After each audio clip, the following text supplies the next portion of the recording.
சுவிசேஷம் 6ஆம் அதிகாரம் 19வது வசனம். பூமியிலே உங்களுக்கு பொக்கிஷங்களை சேர்த்து வைக்க வேண்டாம். பூமியில உங்களுக்கு பொக்கிஷங்களை என்ன செய்யாதீங்க, சேர்த்து வைக்க வேண்டாம். இங்கே பூச்சியும் துருவும் அவைகளை கெடுக்கும். இங்க பூச்சியும் துருவும் அவைகளை கெடுக்கும். இங்கே திருடரும் கண்ணமிட்டு திருடுவார்கள். இங்க திருடரும் கண்ணமிட்டு திருடுவார்கள். பரலோகத்திலே உங்களுக்கு பொக்கிஷங்களை சேர்த்து வையுங்கள். பரலோகத்தில் உங்களுக்கு பொக்கிஷங்களை சேர்த்து வையுங்கள்.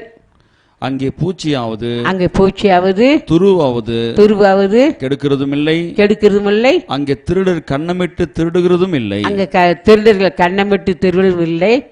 உங்கள் பொக்கிஷம் எங்கே இருக்கிறதோ, உங்க பொக்கிஷம் எங்கே இருக்கிறதோ அங்கே உங்கள் இருதயமும் இருக்கும். எங்க பொக்கிஷம் சேர்த்து பரலோகத்தில் சேர்த்து வச்சிருக்கீங்களா? அப்ப நம்ம இருதயம் என்ன செய்யும்? ஆண்டோடு சஞ்சித்து கொண்டே இருக்கும், ஆண்டோடு பேசிக்கொண்டே இருப்போம். எனக்கு கடைசி வினாடியில் இருக்கிறோம். ஆண்டு சொன்ன ஒவ்வொரு வாக்கு தத்துவங்களும் நிறைவேறி கொண்டிருக்கிறது. நம்ம ஆயத்தத்தோடு இருக்க வேண்டும். ஆண்டு சந்திக்க நம்ம ஒவ்வொரு நாளும் ஆயத்தப்பட வேண்டும். சரி, அப்படி நம்ம என்ன செய்யணும்னு தான் பார்க்க போகிறோம்.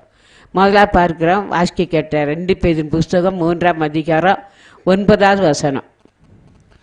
தாமதிக்கிறார் என்று சிலர் எண்ணுகிறபடி, தாமதிக்கிறார் என்று சிலர் எண்ணுகிறபடி, கர்த்தர் தமது வாக்கு தத்தத்தை குறித்து, கர்த்தர் தம்முடைய வாக்குத்தத்தத்தை குறித்து தாமதமாயிராமல் ஒருவரும் கெட்டு போகாமல் எல்லாரும் மனம் திரும்ப வேண்டும் என்று விரும்பி, எல்லாரும் எதுக்கு ஆண்டவர் இன்னும் அமைதியா இருக்காரு சொன்ன வாக்கு நிறைவேறுதுன்னு பார்த்தா, நம்ம ஒருத்தர் கெட்டு போக கூடாது, எல்லாரும் மனம் திரும்ப வேண்டும் விரும்பி நம்மேல் நீடிய பொறுமை உள்ளவராய் இருக்கிறார். நம்ம என்ன செய்யறோம்? நம்ம ஒவ்வொருவரும் மனம் திரும்ப வேண்டும்னு சொல்லி விரும்பி நீடிய பொறுமையுள்ளவராக இருக்கிறார்.